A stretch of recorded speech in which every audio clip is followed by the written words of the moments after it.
नमस्ते। आज हम ऐसे एक टॉपिक के बारे में बात करेंगे, वो काफ़ी इस समय में काफ़ी कॉमन है, मोस्ट कॉमन है। Shoulder pain, neck pain, upper trapezius, scapular pain, arm pain. बड़ी उम्र में तो वो देखने मिलते हैं ये पेन के कंप्लेंट, छोटी उम्र में भी कॉमन हो गया है। अभी रिसेंटली तो स्टूडेंट में भी कॉमन हो गया है, क्योंकि स्टूडेंट को काफ़ी जो 10-12 घंटे पढ़ते हैं, स्टडी करते हैं, लिखने का होता है, तो भी वो धीरे धीरे ये कंप्लेंट स्टार्ट हो जाती है। इसमें क्या होता है, ये पोजीशन में जो हम एक कांस्टेंट घंटों तक बैठे रहते हैं, जो स्केपुलर मसल्स है पीछे के, जिसको स्केपुलर रिट्रैक्टर बोलते हैं, वो थोड़े आगे टिल्ट हो जाते हैं। यानी कि जो प्रोटेक्टर है मसल्स आगे के, वो टाइट हो जाते हैं। पीछे के रिट्रैक्टर मसल्स है वो थोड़े लंबे हो जाते हैं। लंबे होने के बाद वो थोड़े वीक होते हैं, और ये प्रोटेक्टर मसल्स है वो छोटे हो जाते हैं, टाइट होते हैं, स्पाजम में आते, स्टिफ होते, और वो धीरे धीरे मूवमेंट थोड़ी रिस्ट्रिक्टेड करने लगते हैं। नेक में, अपर ट्रेपेजियस में वही बायोमैकेनिक्स होती है। तो शोल्डर थोड़े आगे टिल्ट होता है, स्केपुलर रिट्रैक्शन में, प्रोटेक्शन में आते, तो अपर ट्रेपेजियस थोड़े टाइट होते हैं, मिडल ट्रेपेजियस और लोअर ट्रेपेजियस स्ट्रेच होते, वीक होते, लंबे होते। ये अपर ट्रेपेजियस छोटे होते, स्पाजम में आ जाते, उनको बोलते क्रोनिक इन्फ्लामेशन, एक्यूट इन्फ्लामेशन बोलते। ये अपर ट्रेपेजाइटिस कॉमन प्रॉब्लम है, अभी मोस्ट कॉमन प्रॉब्लम है। वो दोनों की वजह से, स्केपुला और अपर ट्रेपेजियस नेक मसल्स की वजह से, शोल्डर में भी थोड़ा चेंज होता है, ग्लेनोह्यूमरल जॉइंट में भी उनका थोड़ा पोस्चर चेंज होता है। वो प्रोटेक्टेड एटीट्यूड में आ जाते हैं, थोड़े आगे आगे टिल्ट होते हैं, फॉरवर्ड डायरेक्शन में, इंटरनल रोटेशन में और फ्लेक्शन में शोल्डर। तो उनके कारण क्या होता है, एक्सटर्नल रोटेटर और एक्सटर्नल एक्सटेंसर वो भी थोड़े लंबे होते, वीक होते, और उनके ऑपोजिट एंटागोनिस्ट मसल्स यानी कि फ्लेक्सर्स और इंटरनल रोटेटर थोड़े टाइट होते, स्पाजम में आते, स्टिफ होते। उसके कारण क्या होता है, जो एगोनिस्ट और एंटागोनिस्ट दोनों मसल्स के बिटवीन इम्बैलेंस क्रिएट होता है। एक ग्रुप के मसल्स ज़्यादा वर्क करते, दूसरे ग्रुप के मसल्स कम वर्क करने लगते, तो धीरे धीरे स्पाजम आता है, पेन होता है, डिस्कम्फर्ट होता है, हमारी मूवमेंट थोड़ी कम हो जाती है, और थोड़ी स्ट्रेंथ कम लगने लगती है। ये प्रॉब्लम को हम थोड़ा मेंटेन भी कर सकते हैं, प्रिवेंट भी कर सकते हैं, रिकवर भी कर सकते हैं। उसके रिलेटेड ही थोड़ी एक्सरसाइज यहाँ इस वीडियो में हम जानेंगे, कि इसको थोड़ा प्रिवेंट करने के लिए, रिकवर करने के लिए उसका काफ़ी रोल है, कि हम कभी भी दिन में 2-3 बार ऐसे कर सकते हैं। फर्स्ट वन, दोनों हाथ ऐसे इस पोजीशन में रख के, फिर दोनों हाथ को बाहर की ओर घुमाना है। यस, बाहर की ओर घुमाना है, जितनी कंफर्टेबल रेंज में ले जा सकते हो उसी तरह से ले जा सकते हैं हम। उससे क्या होगा, ये जो पहले हमने जो बात की थी, आगे के मसल्स थोड़े कॉन्ट्रैक्ट होते, छोटे होते, तो ये थोड़े स्ट्रेच हो गए। पीछे के मसल्स में बारे में बात की, वो लंबे होते, तो इसमें थोड़े नज़दीक आते, छोटे होते, तो उसका काउंटर बैलेंस इस एक्सरसाइज से हो जाएगा। और फॉर रिलैक्सेशन के लिए बहुत अच्छी एक्सरसाइज है। 3-4 सेकंड होल्ड करके फिर आगे लीजिए धीरे धीरे। ऐसे डे टाइम में हम कभी भी ऐसे कर सकते हैं, दिन में 2 बार 3 बार, जब भी थोड़ा टाइम मिलता है तब भी हो सकती है। ले जाइए बाहर की ओर, थोड़ी देर रखना है, 3-5 सेकंड, धीरे धीरे। और ये एक्सरसाइज हम आराम से जो सपोज कर सकते हैं, इजीली कर सकते हैं हम, कंफर्टेबल ही होती है, कोई पेन नहीं होता है। तो उसके अल्टरनेटिव में और एक्सरसाइज है, अभी नेक्स्ट दूसरे एक्सरसाइज में देखने वाले, वो भी कर सकते हैं हम। नेक्स्ट वन, ये हम एक्सरसाइज थेराबैंड इलास्टिक के साथ करने वाले हैं। अभी हाथ पहले रखा था उसी तरह से रख के, फिर दोनों हाथ धीरे धीरे बाहर की ओर घुमाना है। ले जाइए बाहर की ओर लीजिए। इलास्टिक के साथ थोड़ी देर हम रख सकते हैं, आराम से, कंफर्टेबल लगता है उतनी सेकंड ही। धीरे धीरे फिर से न्यूट्रल में आगे लीजिए, फिर से ले जाइए बाहर की ओर,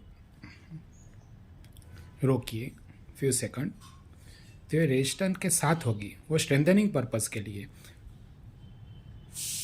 पिछली एक्सरसाइज हमने थेराबैंड के विदाउट थेराबैंड की थी, थेराबैंड नहीं लिया था। उसमें थोड़ा पेन होता है, थोड़े स्ट्रेचिंग इफेक्ट होती है, तो हम विदाउट थेराबैंड इलास्टिक के बिना कर सकते हैं और बिल्कुल एकदम इजीली होती है, आराम से होती है। छोटी उम्र होती है तो हम इलास्टिक का यूज़ आराम से कर सकते हैं। नेक्स्ट वन, खड़े खड़े अभी दोनों हाथ पीछे लेना है आराम से, पीछे नज़दीक नहीं लेना है, ओनली बैक साइड लेना है, बैक साइड। तो उससे क्या होगी, शोल्डर में पीछे एक्सटेंशन मूवमेंट होगी, स्कैपुला थोड़े रिट्रैक्ट को एडक्शन में आएंगे। तो हमने जो पहले बात की थी उससे ऑपोजिट वर्क होगा। तो ये काउंटर बैलेंस के लिए बहुत अच्छी एक्सरसाइज है। 3-4 सेकंड होल्ड करके फिर धीरे धीरे छोड़िए, आगे लीजिए। फिर से एक बार पीछे आराम से, बस सामने देख के, नेक भी एकदम स्ट्रेट रहेगी, सामने देख के धीरे धीरे रिलैक्स। सपोज ये एक्सरसाइज हम आराम से कर सकते हैं, कुछ प्रॉब्लम नहीं होता है, कुछ लीजिए पीछे, कुछ प्रॉब्लम नहीं होता है, कुछ स्ट्रेस नहीं होता है, कुछ पेन नहीं होता है। तो यही एक्सरसाइज में सेम पिछले हमने बात की थी वही, कि थेराबैंड इलास्टिक के साथ आप आराम से कर सकते हैं, लेकिन इसमें पेन होता है, स्ट्रेच होता है, कुछ कंप्लेन है, कुछ डिस्कम्फर्ट लगता है, तो हम थोड़े दिन यही करेंगे सिंपल, फिर थेराबैंड का यूज़ कर सकते हैं। सेम एक्सरसाइज, अब इलास्टिक के साथ दोनों हाथ पीछे लेना है, ले जाइए पीछे। सेम एक्सरसाइज है, अभी पिछले देखी थी वही एक्सरसाइज, लेकिन वो आराम से होती है, तो हम इलास्टिक का यूज़ कर सकते हैं स्ट्रेंथनिंग के लिए, मसल्स को अच्छे करने के लिए, स्टेमिना स्ट्रेंथ बढ़ाने के लिए। उसमें ये शोल्डर का पीछे के मसल्स रिट्रैक्टर, उसका काफ़ी अच्छा वर्क होगा कि हम बैठे बैठे घंटों तक काम करते हैं, वो आगे के मसल्स कॉन्ट्रैक्ट होते हैं, आगे आ जाते हैं, पीछे के मसल्स का वर्क इतना नहीं होता है, वो वीक होने लगते हैं, तो धीरे धीरे उसमें पेन स्टार्ट होता है, धीरे धीरे वो वीक पड़ते हैं, कमज़ोर पड़ते हैं। तो उसका काउंटर बैलेंस ये एक्सरसाइज से काफ़ी अच्छा हो जाएगा और विदाउट एनी साइड इफेक्ट। धीरे धीरे आगे लेना है, धीरे धीरे, और सामने देख के चेस्ट आगे रहनी चाहिए, बराबर। इसमें किस पोजीशन में एक्सरसाइज होती है मोर इम्पोर्टेंट, कि हम एक्सरसाइज तो वेरी सिंपल है, सभी एक्सरसाइज वेरी सिंपल है, लेकिन किस टेक्निक से करते हैं, किस पोजीशन में करते हैं, तो उसका आउटपुट, उसका रिजल्ट काफ़ी अच्छा आएगा। थोड़ी हम एक्सरसाइज करेंगे तो भी काफ़ी रिजल्ट मिलेगा, बहुत ज़्यादा करने की ज़रूरत ही नहीं पड़ेगी, लेकिन उसमें हम किस तरह से, किस रिदम में करते हैं, किस पैटर्न में करते हैं, इज़ वेरी इंपॉर्टेंट। ले जाइए धीरे धीरे। नेक्स्ट, दोनों हाथ बाहर की ओर घुमाना है, नीचे से, रिस्ट से, शोल्डर से पूरे हाथ को घुमाना है ऐसे बाहर की ओर, यहाँ से यहाँ की ओर। शोल्डर एक्सटर्नल रोटेशन में आएंगे, दोनों शोल्डर कंधे घुमाइए, और स्केपुला एकदम फुल्ली रिट्रैक्ट करना है, नज़दीक लेना है दोनों बोन। ये पूरा स्केपुलो ह्यूमरल रिदम के रिलेटेड ही वर्क हो रहा है, और उसमें क्या होगा कि हम पीछे हाथ घुमा रहे हैं दोनों, तो ये टिप ऑफ शोल्डर, यहाँ से शोल्डर ऊपर नहीं होने चाहिए,